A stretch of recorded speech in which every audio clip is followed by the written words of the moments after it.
Agenda Pública Sinaloa.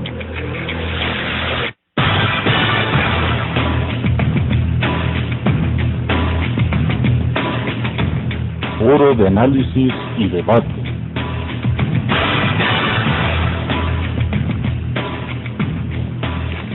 Muy buenos días, estamos iniciando el programa Agenda Pública Sinaloa. Como todos los lunes, les damos la bienvenida a todo el auditorio que nos escucha por Radio Cultura. El programa cuenta con un teléfono que es el 986-4844. Lo invitamos a que se sumen a la mesa de análisis de Agenda Pública Sinaloa, que nos puedan hacer sus críticas, nos puedan hacer llegar sus opiniones y sus comentarios. También tenemos la página web que es www.radiocultura.org.mx. Ahí ustedes pueden ver todo el cronograma de programas que Radio Cultura le ofrece a través de sus diferentes espacios y de sus diferentes locutores. También tenemos un correo electrónico que es comentarios@radiocultura.hotmail.com, y también nos pueden seguir a través de Facebook en La Voz del Hombre Mazatlán. Y también tenemos un Facebook del programa que es Agenda Pública Sinaloa. Ahí cada uno de los que integramos esta mesa podemos platicar, chatear con ustedes. Nos pueden hacer llegar temas que ustedes quisieran que se tratara aquí en la mesa. Este es un espacio abierto en el que cada lunes analizamos temas relacionados con política, con cultura, con cuestiones de carácter social, y este lunes no es la excepción. También quiero aclarar que cada una de las posturas u opiniones que tenemos en la mesa es responsabilidad de cada uno de los analistas, no expresa la opinión de Radio Cultura. Pero bueno, mi nombre es Jorge Abel Guerrero Velasco y la próxima hora estaremos hablando sobre diversos temas.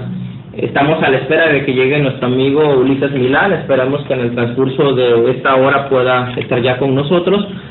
Y doy la bienvenida a mi amigo Leonardo Carrión, sociólogo por la Universidad Autónoma de Sinaloa. Buenos días, Leonardo, ¿cómo estás? Buenos días, Jorge, muchas gracias por la presentación. Buenos días a la audiencia. Antes que nada, quisiera empezar con un ferviente saludo y felicitación a todos los maestros. Ayer fue su día. A los que no se les festejó ayer en sus respectivas instituciones. Hoy sabemos que va a haber algunos festejos, por la relación que nosotros tenemos con el ambiente académico. Muchos saludos. ¿Y qué te parece, Jorge, si iniciamos con un tema que tiene que ver con los maestros, sobre el debate en torno a la reforma educativa? Un tema que quizá pueda parecer ya demasiado añejo, ya demasiado pasado, pero que sin embargo es aún causa de protesta por parte de los maestros. El mismo día de ayer se veía en las redes sociales que había profesores que se seguían manifestando, que decían que no había nada que festejar porque sus derechos laborales se mancillaban. Incluso hubo, si no me equivoco, parece que también hubo movilizaciones al respecto, tanto como para festejarlo como para señalar que es necesario que se le dé un tratamiento político al problema. ¿Qué piensas tú, Jorge, de la reforma educativa? Bueno, antes que nada, Leo, efectivamente, como tú mencionas, ayer fue Día del Maestro. Una felicitación a todos los maestros. Y sí se da en un marco de una relación complicada, sobre todo en el caso de los profesores del Sindicato Nacional de Trabajadores de la Educación, los que me refiero con esto a nivel primaria, secundaria, que enfrentan un tema importante que es el concerniente a la famosa reforma educativa, que algunos consideran que es más bien una reforma laboral y no tanto una reforma educativa, que es más bien una reforma de carácter administrativo, ¿no? Sí, hay una, digamos, postura del gobierno en la que se le ha criticado severamente por no haber de alguna manera buscado la negociación antes de dar pie a la reforma.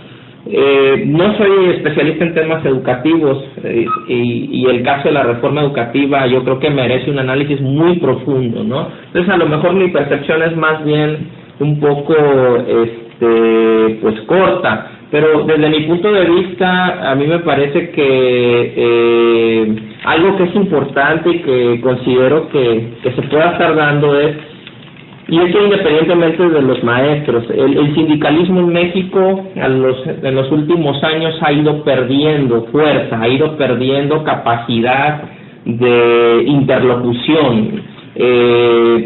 Y creo que en ese sentido, en el caso del sindicato de los profesores, pues esto para algunos de ellos es como pues haber perdido de alguna manera fuerza, ¿no?, dentro de su relación con el gobierno. Hubo una época en la que el sindicato era tan fuerte que la Secretaría de Educación Pública prácticamente no decidía nada dentro del sistema educativo.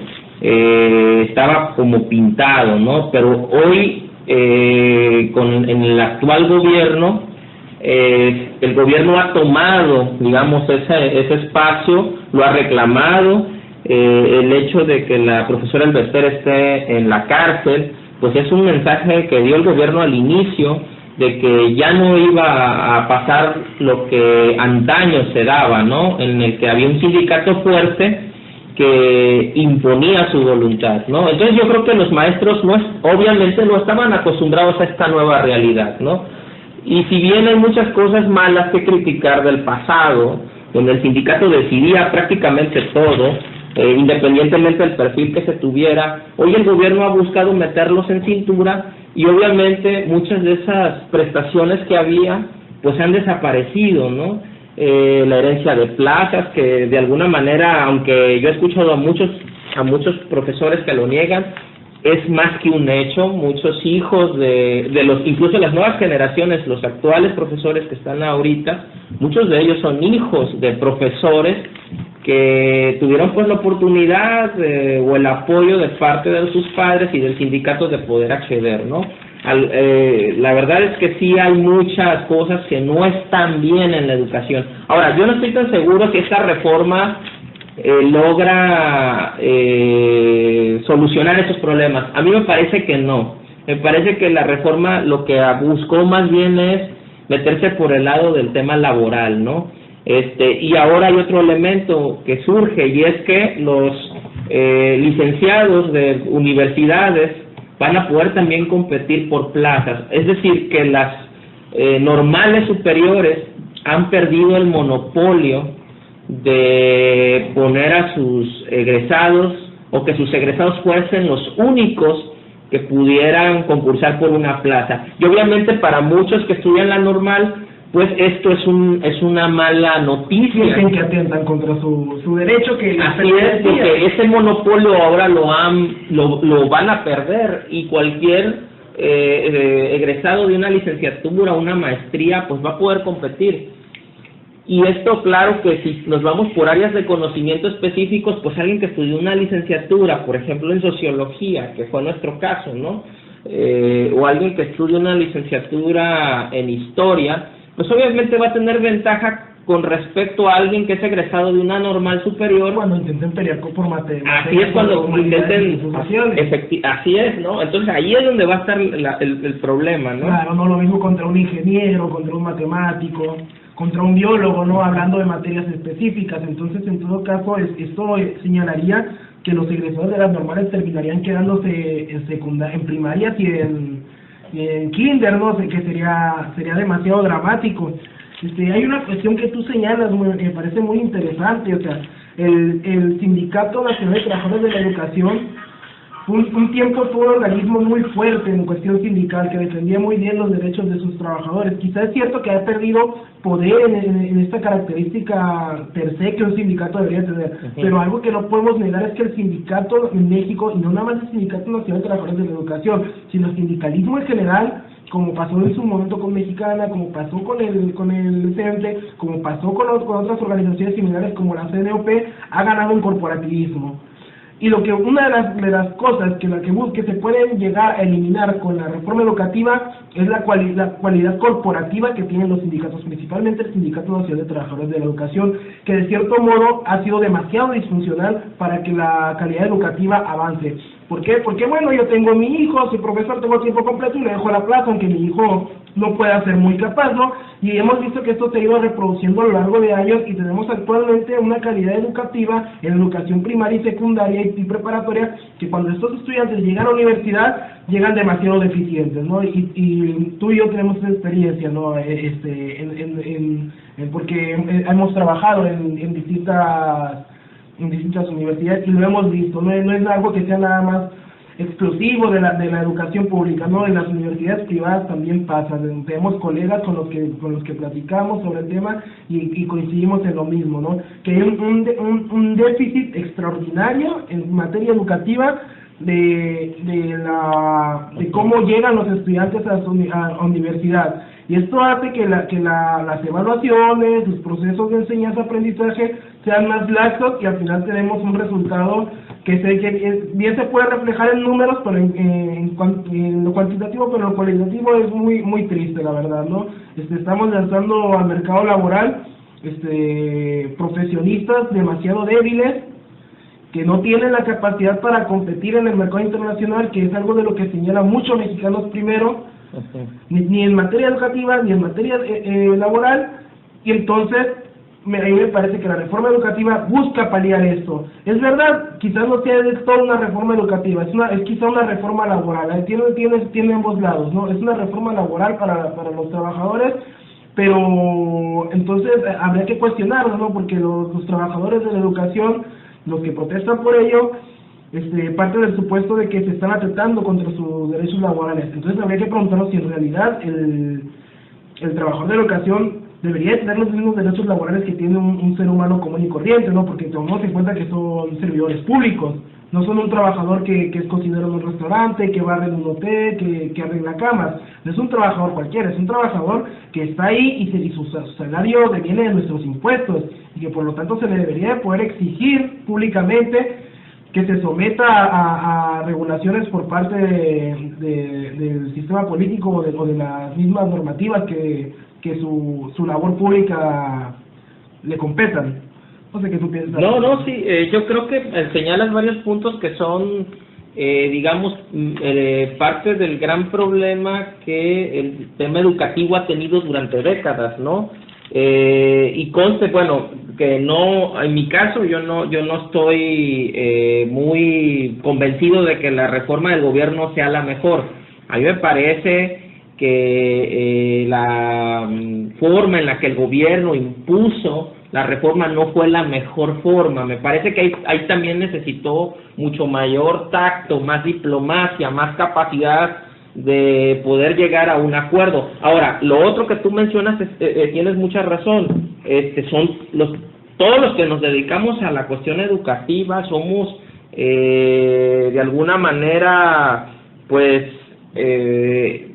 pertenecemos a entidades públicas, ¿no? Somos servidores públicos y como servidores públicos debemos someternos a exámenes, debemos someternos a continuas evaluaciones. A mí me parece que la educación requiere de que continuamente nos estemos preparando, nos estemos desarrollando. Un académico no debe dejar de leer, no debe dejar de actualizarse. A mí me parece que eso es una cosa clave en la cuestión educativa, ¿no? De pronto se discute, a mí me tocó alguna ocasión revisar los libros de texto hace poco y no habían cambiado mucho con respecto a los que yo llevé, en donde todavía se manejan, por ejemplo, algunas teorías que hoy ya casi están a punto de ser desfasadas, por ejemplo, respecto al origen del universo.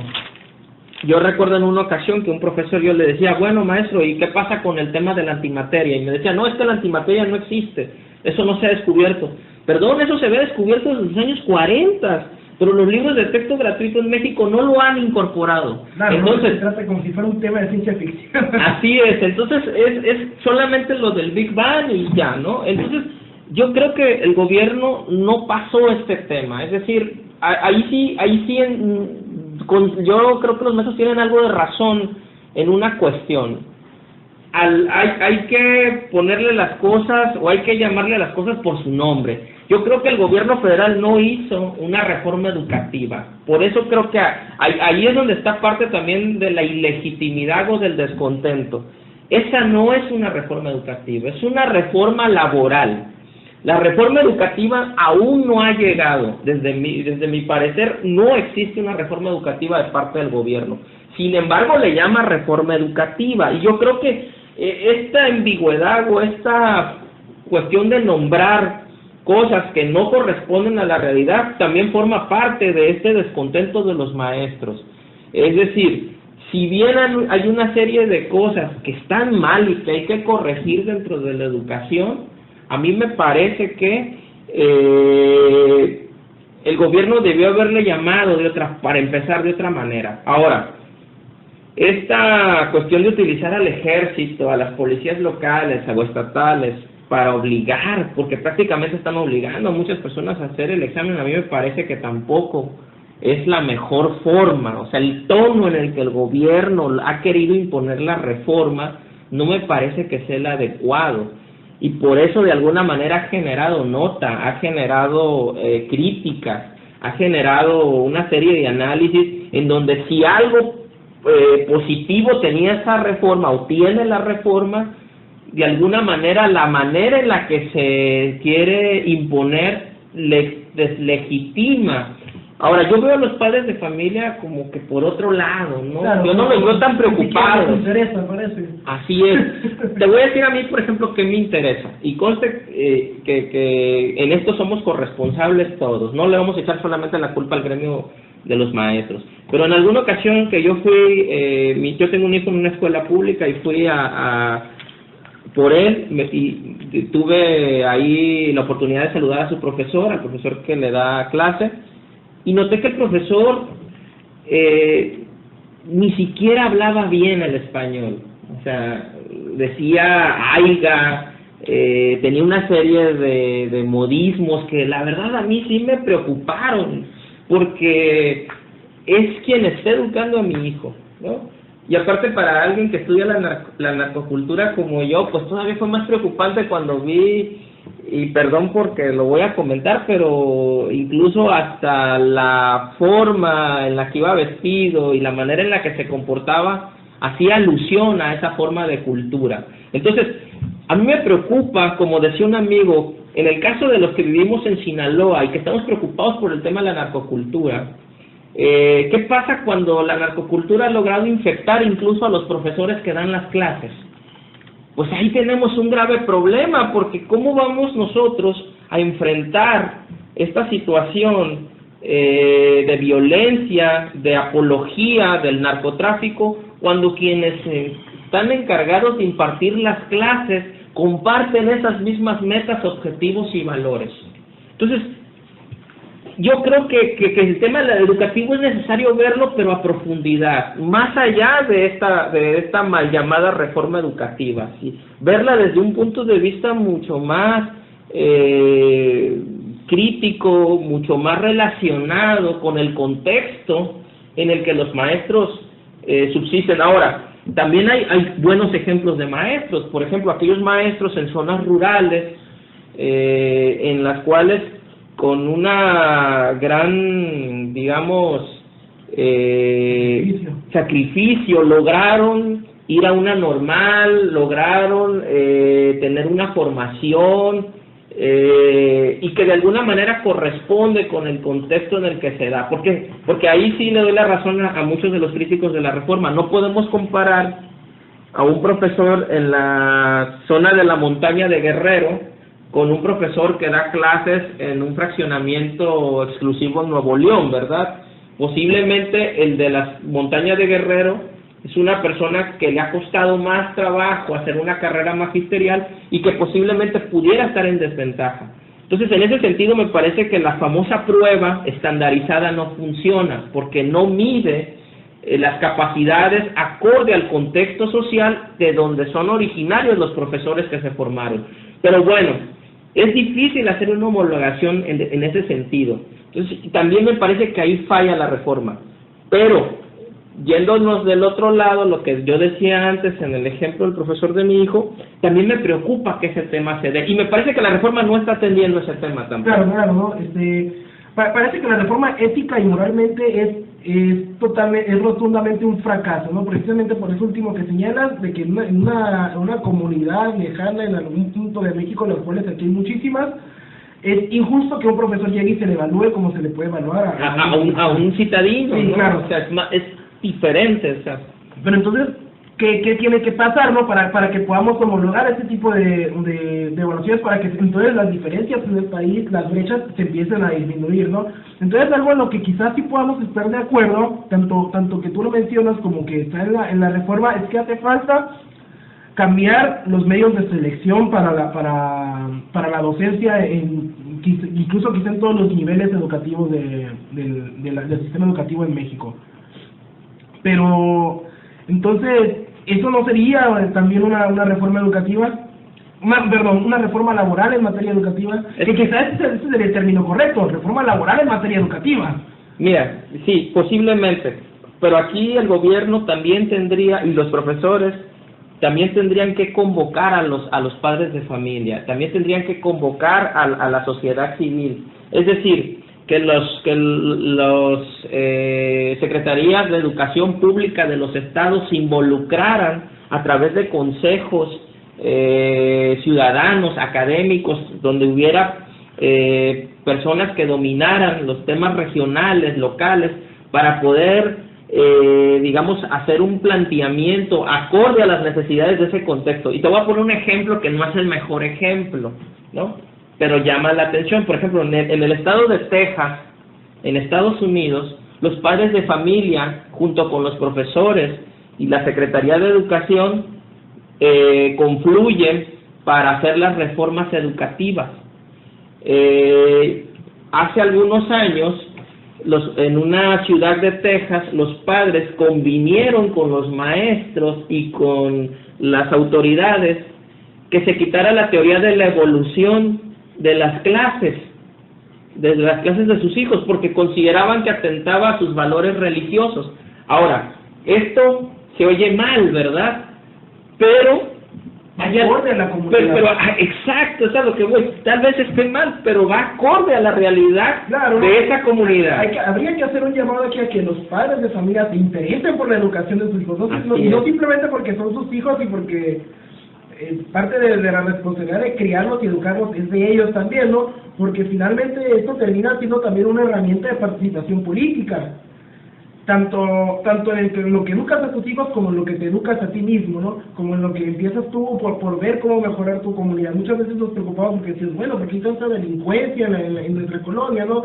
Porque hay tantos niños vagos en la calle. Bueno, con esta manera en la que los padres de familia podrían empezar a involucrarse en las escuelas, sería una manera en la que se empezara a paliar este tipo de problemas desde la colonia, ¿no? Desde el barrio. Porque finalmente nadie sabe más los problemas de barrio que uno que vive ahí, ¿no? Sí, pues ahí. Y que uno debería propugnar porque sus hijos, claro, crezcan en el mejor entorno posible.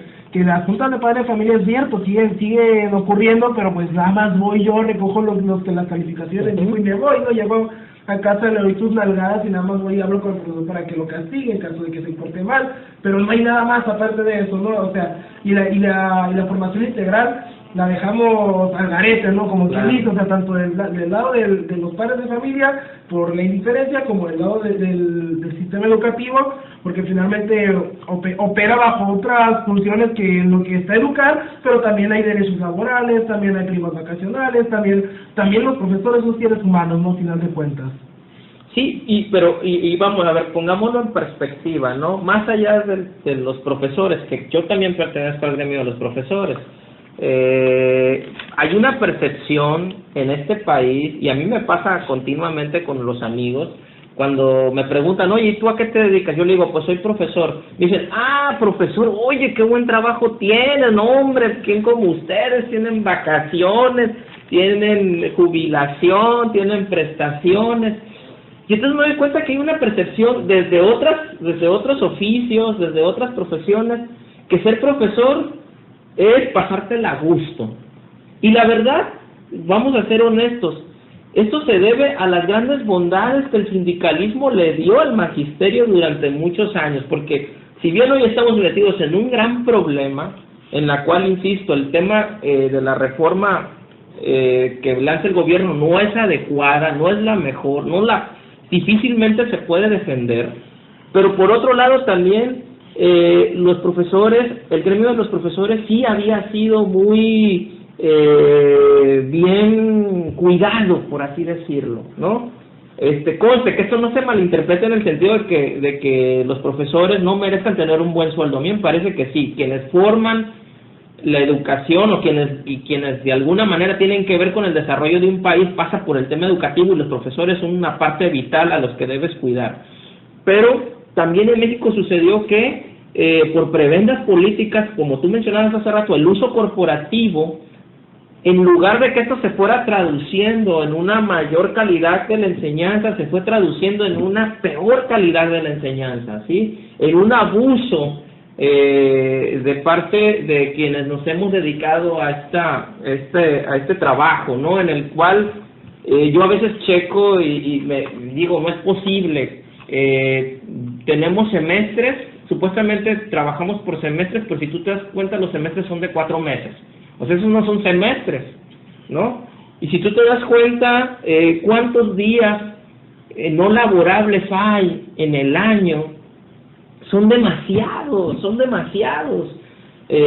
mí me parece que la sociedad, el ciudadano de a pie percibe esto, y por eso a veces no se suma a la lucha de los profesores, porque considera que los profesores somos demasiado beneficiados por el sistema, o hemos sido demasiado beneficiados por el sistema, porque de pronto ves profesores que tienen una formación bastante endeble, ¿sí? Y entonces, pues cualquier otro dice, ¿cómo es posible que gane esto, que tenga estos días, que no trabaje sábados y domingos, que se va a jubilar a los 50 años, que el viernes ya no hay clases porque los chavos no quieren ir? Entonces, pues no tenemos esa legitimidad, y a mí me parece que el gremio no trabajó, o sea, se fue quedando, y ahora sí llegó un gobierno que se dijo, yo los voy a meter en cintura, pero creo que el gremio por sí mismo nunca trató de llenar esos claroscuros, exacto, no se legitimó totalmente. Yo creo que ahí ha habido un grave error.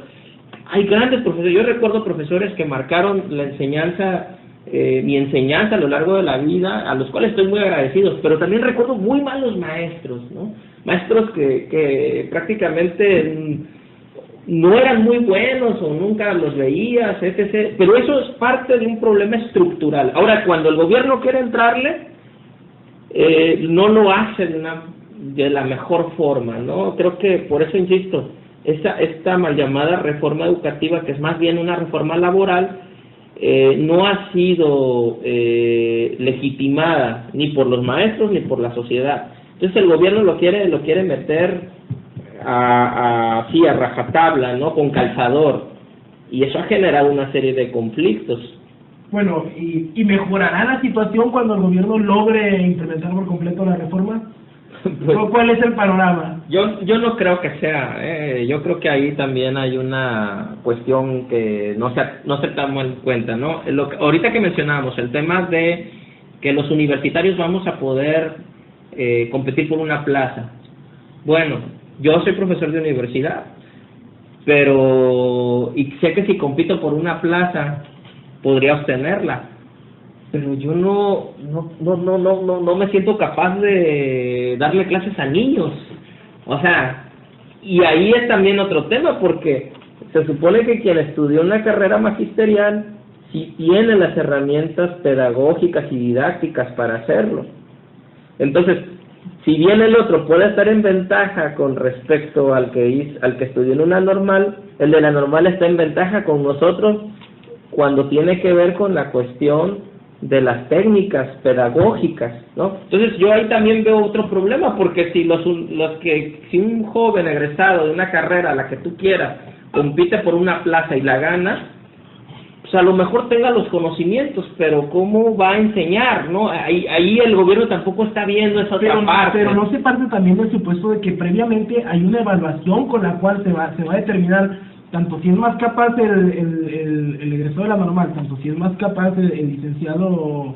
Es que se evalúa solamente conocimientos, no se evalúa capacidad frente a grupo, herramientas pedagógicas, didácticas, solamente se hace una prueba estandarizada y si tú la pasas vas a poder tener una plaza en alguna de las que se estén ofertando, ¿no? Y en algún área en específico. Mira, la otra vez yo contaba en un programa aquí también en Radio Cultura una anécdota de que me tocó conocer hace algún tiempo, de que en la zona rural se ofertaba una plaza de taller de carpintería y compitieron varias personas, entre ellas un joven que proviene de una familia de carpinteros de varias generaciones.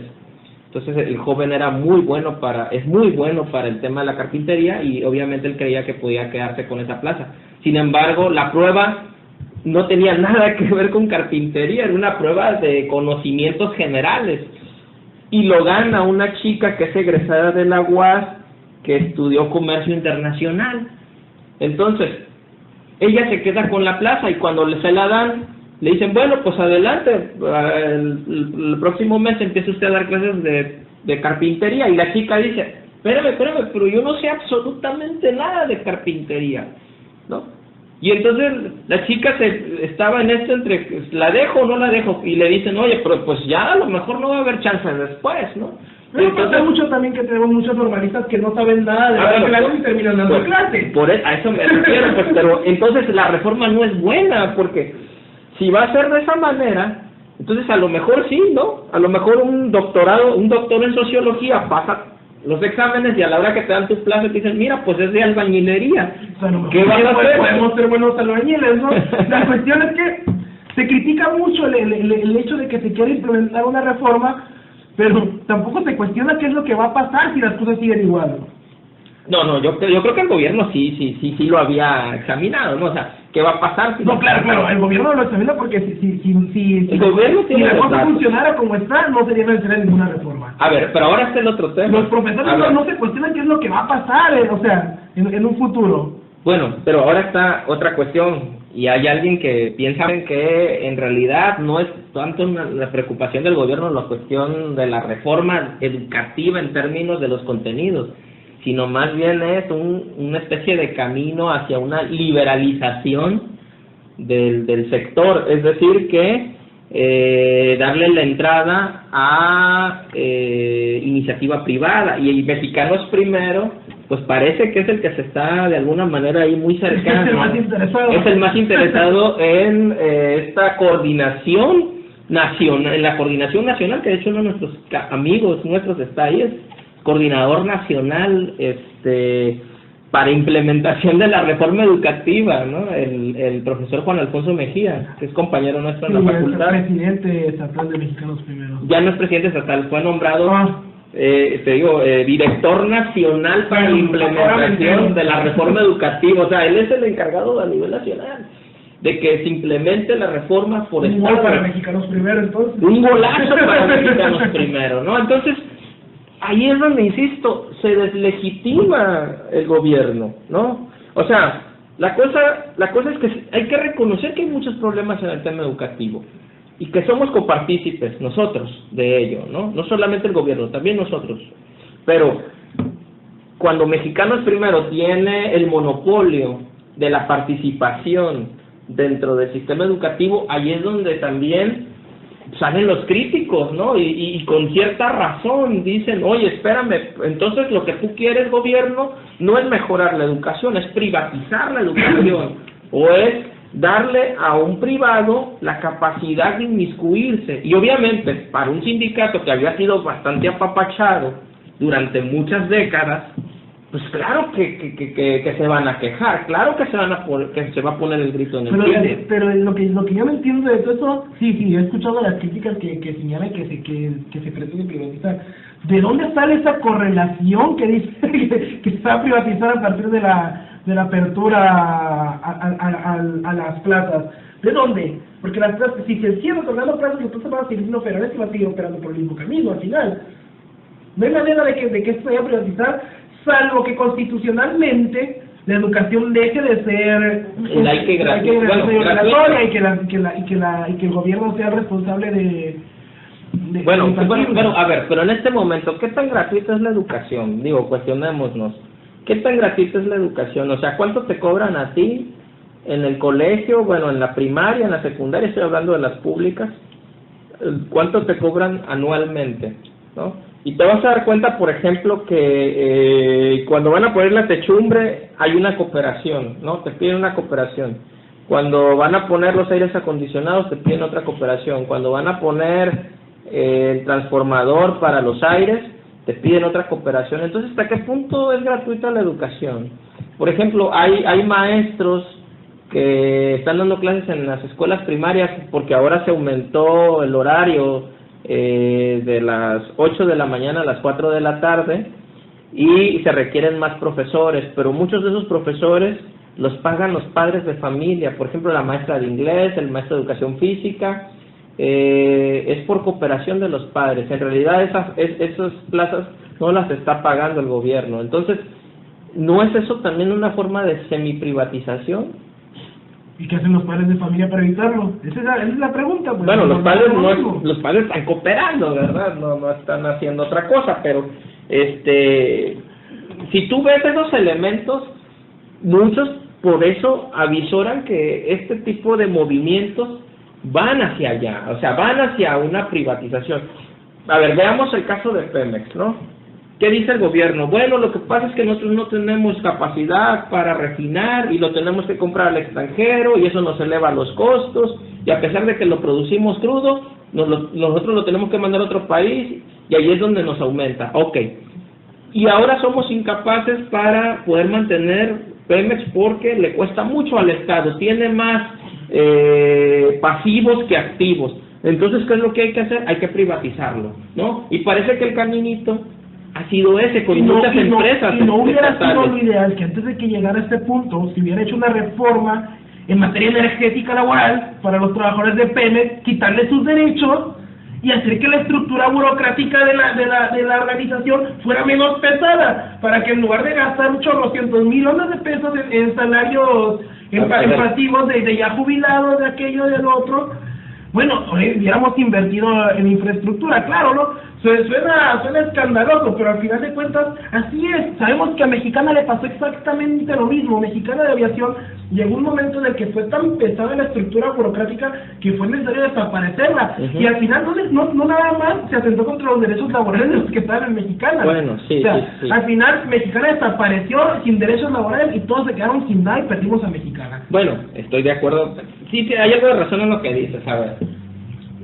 Aquí, insisto por eso, el gremio se debió y se debe autoproteger a sí mismo, ¿no? O sea, muchas de las nóminas, de la forma en la que fueron creciendo las nóminas de los estados respecto de la cuestión educativa, era obvio que en algún momento no iba a haber ni jubilación ni manera de pagarlas, ¿sí?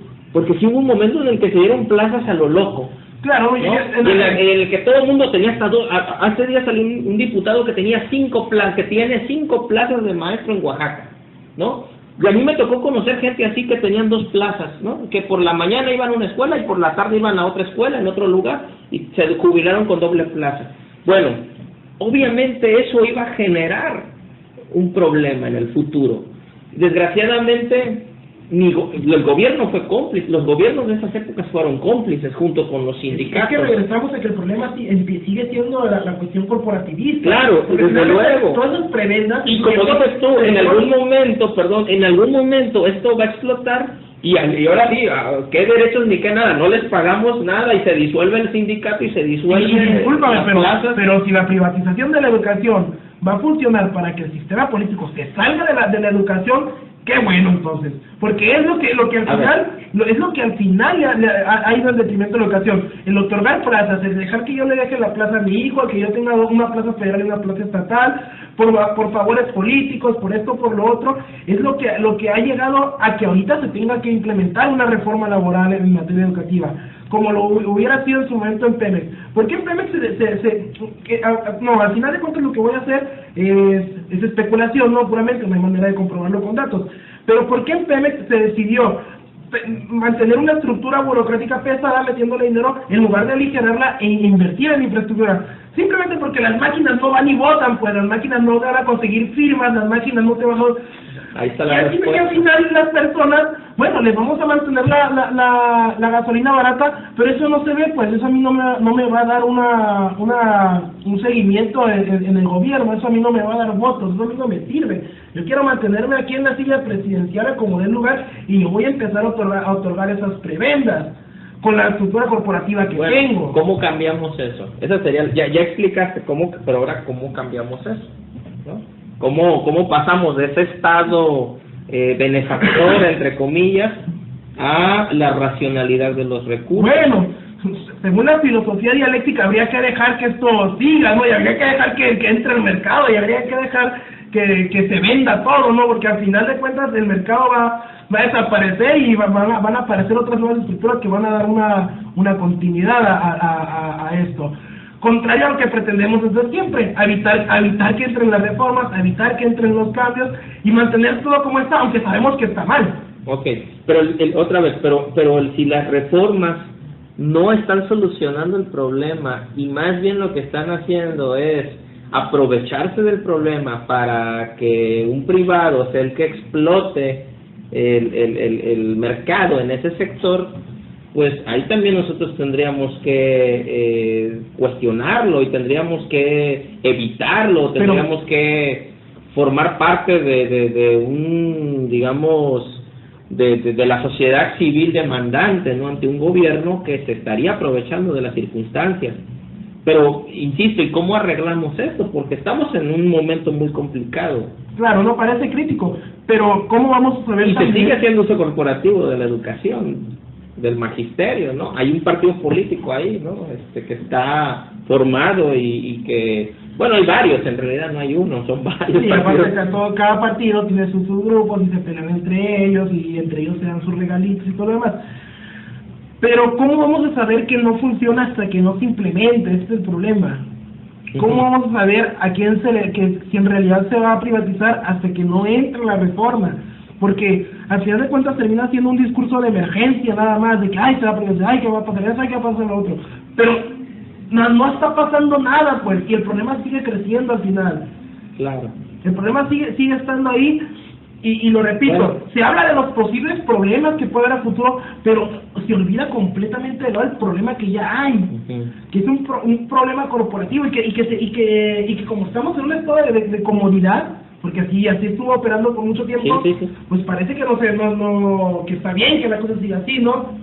Y hay profesores incluso que defienden que no, que sus derechos laborales, claro, ¿no? Ellos ya están jubilados, tienen sus claros, en una posición de comodidad, y que dicen, bueno, que estos peleen también, ¿no?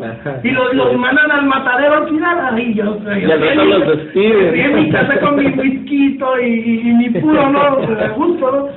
Porque tenemos compañeros de trabajo que están en una posición muy similar, ¿no? Muy cómoda y que entonces en la dolce le dicen a los morros, a los jóvenes que se vienten, ¿no? Y que vayan y peleen, cuando ellos no lo hicieron en su momento. Sí, es algo muy cierto eso que tú mencionas. Sí, me parece que la verdad es que en México tenemos un grave problema de simulación y de doble moral, ¿no? Exigimos al gobierno, pero nosotros queremos estar con nuestras prebendas, ¿no? Mientras tú conserves tu carro, tu dinero, no sé, tus vacaciones o tu jubilación. Pues, claro, porque ¿por qué no salen esos viejos y dicen, no, yo les voy a dar la mitad de mi pensión, ¿no? Para que ustedes también tengan pensión. Claro, porque finalmente jubilados hay más que trabajadores. De hecho, vamos a ese punto en el que ya va a ser impagable las jubilaciones de los que se estén entrando a trabajar este año o el año pasado. Y finalmente nos hemos dado pues la experiencia nos ha enseñado que los fideicomisos y los afores tampoco sirven para solucionar el problema, pues, o sea, al fin de cuentas los recursos son finitos, o sea, o desaparecemos nosotros o desaparecemos, porque al final de todos nos vamos a morir de hambre. Y fíjate otra cosa, ¿no? Ayer que fue Día del Maestro, hace años, no hace muchos años, se acostumbraba que el Día del Maestro había sendas fiestas por todos lados, ¿no? Los sindicatos te hacían fiesta, las escuelas donde trabajabas te hacían fiesta, había una fiesta zonal, había una fiesta por área, había una fiesta por facultad, había una fiesta ¿no? De que el gobierno del estado. Ayer no hubo tantas fiestas, ya no estamos en esa época en la que había el dispendio, ¿no? Y se tiraba el dinero para arriba y a mí me tocó en alguna ocasión ir a una fiesta del Día del Maestro en donde se rifaban lavadoras, videocaseteras, pantallas, DVDs, hasta una casa, ¿no? Un automóvil último modelo. Hoy esto ya no está pasando, señal de que han perdido los sindicatos, ¿no? Mucha de su fuerza y que ahora es mucho más, también se ha abaratado todo, en el sentido de que ahora el trabajador magisterial lo utilizan políticamente, porque eso no ha variado, pero ahora lo hacen con menos, es decir, ahora ya no le regalas un refrigerador, ¿no? Claro, la inflación también tiene mucho. Ahora ya no le regalas una casa o un auto, le rifas un auto, ¿no? Ahora es para mantener tu trabajo tienes que hacerlo, ¿no? O sea, lo mismo pero más barato, ¿no? Es como eso. Ahora, en ese rato que tú decías, bueno, ¿y qué? Y que siga como está. Bueno, acuérdate que uno de los grandes liberales económicos decía dejar hacer, dejar pasar, ¿no? Hay que dejar hacer, dejar pasar, ¿no? Tú deja que esto implote o explote, ¿no? Tú no hagas nada. Claro, pero deja que te echa a perder, llegas, lo reformas, lo privatizas y lo reformas, lo vendes y lo privatizas. Nadie está viendo que eso también puede pasar, ¿no? Claro. Al final de cuentas, bueno, si todos vamos a tener los derechos laborales, pero pues todos los problemas vamos a tener una hora nada más y nos vamos a jubilar con 50 pesos a la semana y nosotros se siguen muriendo de hambre también, ¿no? O sea, porque tampoco se está viendo qué es lo que puede pasar. Hay algo que yo había pensado hace tiempo, ¿no? Analizando cómo está esta problemática política y que muchas propuestas desde hace como unos 20 años vienen a que yo voy a llegar a la presidencia de la República y voy a quitar el sueldo, ¿no? Sin ponerme nombre, todos sabemos de quién estamos hablando, ¿no? Me voy a dar la mitad, toda mi bancada se la va a bajar, etc. Una buena manera de hacer que el sistema político funcionara como debe ser, como sistema político y no como mercadito para sacar dinero al país, sería que los salarios de los políticos fueran salarios mínimos. Así tendríamos así tendríamos en la política gente interesada en hacer política y no en hacerse ricos. Igual, o sea, si a los maestros llegamos a quitar su salario, tendríamos como maestros gente interesada en la cuestión educativa, en la calidad educativa, y no en tener una plaza, no en tener un favor político, no en tener muchas cosas, simplemente dedicarse a la educación. Claro, es una cuestión de deber ser de las cosas al final, ¿no?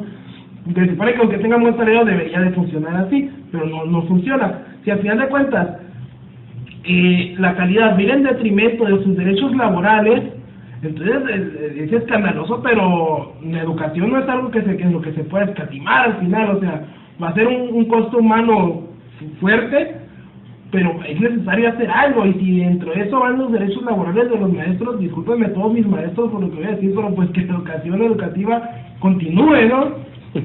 o que ellos propongan algo. Bueno, eso también sería interesante. Yo veo que protestan, pero no hay ninguna propuesta detrás de eso, pues simplemente que las cosas continúen como están. Y ellos mismos saben que se tiene que hacer algo al final, pero no proponen, no hay ninguna contrapropuesta. Bueno, y si proponen que el gobierno ya sacó la suya. La propuesta más interesante que han dicho es que también se evaluó a Peña Nieto, y eso no es ninguna propuesta, ¿no? Son pataditas de ahogado, nada más. Claro. Bueno, eso es parte del discurso, ¿no? No, eso no juega, en realidad, no se le puede dar importancia, ¿no? Pero, a ver, aquí habría que ver también qué tanto el gobierno realmente está interesado en una cuestión educativa, porque al final de cuentas, a ver, ¿de dónde procede la clase política que gobierna este país? Hablando de los puestos más altos, ¿no? Pues vienen de universidades del extranjero, vienen del ITAM, de la Ibero. En realidad, pocos son los que proceden de escuelas públicas, ¿no? Entonces, ¿qué tanta agua a un molino que no es tuyo puedes llevar cuando tu formación no ha sido? Recordemos cuál es la historia fundacional de Tecnológico de Monterrey. No recuerdo el nombre de quien fuera su fundador, no sé si siquiera sé si aún sigue vivo, pero el problema que él se plantea era ¿por qué alguien que en México quiera una educación de calidad tiene que irse al extranjero? ¿Por qué no la puede tener aquí? Y a partir de esa idea es que él crea porque necesitaban ingenieros, que actualmente es la tercera mejor universidad en el país, casi por nada debajo del Instituto Politécnico Nacional, que sabemos que compite a nivel internacional también. Y es privada, pero ¿dónde está esta idea? ¿Por qué habría que pensar que alguien que esté en México tiene que salir al extranjero a obtener una educación de calidad? Simplemente porque desde hace 30 años que se funda la universidad ya había un problema educativo en el país y no se hizo nada. Sí, estoy de acuerdo contigo. Yo creo que también hay una sequía de ideas, ¿no? Es decir, también falta eso, ¿no? Es decir, el que haya más propuestas, pero yo insisto, Leo, o sea, si hubiese otra propuesta, yo no dudo que los maestros haya propuestas, hay muchos críticos de la reforma educativa que han hablado de propuestas, pero el problema es que ¿qué tanto puedes tú hacerle llegar al gobierno esa propuesta y que esa propuesta pudiera ser parte de un diálogo? Porque también la parte que más se le ha criticado al gobierno con esta reforma es que nunca se sentó a dialogar, a tratar de buscar, digamos, a ver cuáles eran también. Pues dialogaron muchos años con el Bester, ¿no? Bueno, ese es otro gobierno, no fue el actual.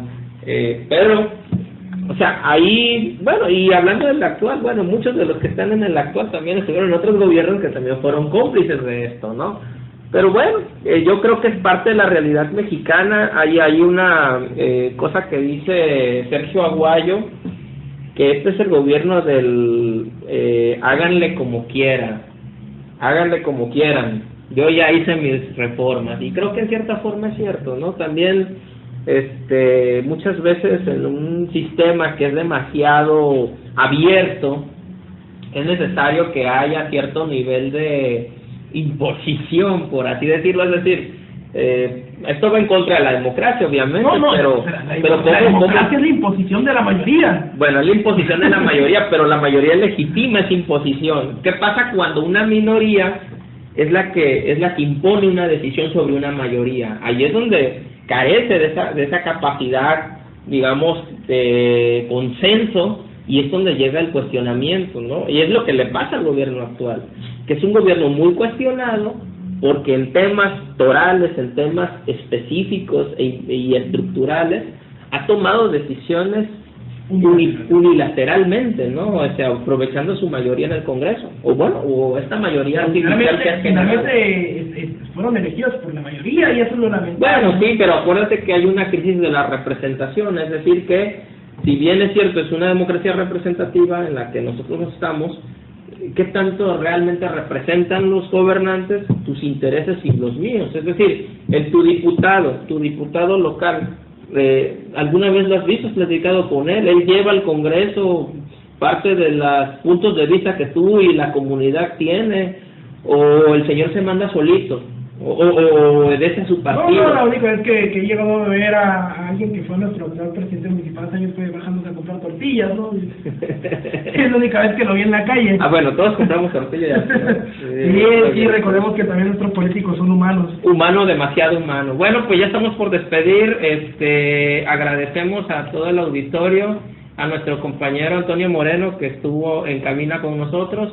Y bueno, les recordamos que nos pueden seguir en Facebook en Agenda Pública Sinaloa.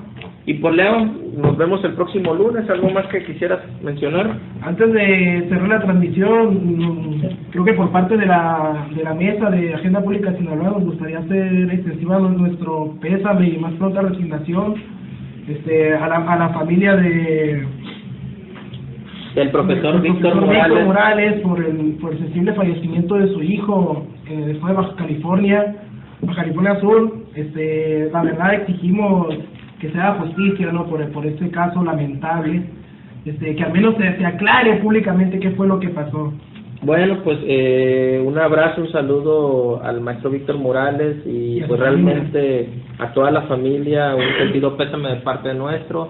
Y pues esperamos que, como bien dices, Leo, este crimen no quede impune y sirva para poner en cuestionamiento, ¿no?, la fallida estrategia contra el narcotráfico. Y desgraciadamente pues este joven quedó en medio del fuego cruzado, ¿no? Pues esperemos que ojalá tenga una haya justicia en este caso, ¿no? Sí. Bueno, pues muchísimas gracias, nos vemos, hasta luego. Ulises Milán, llegaste un poquito tarde, nos vemos la próxima. Bye bye.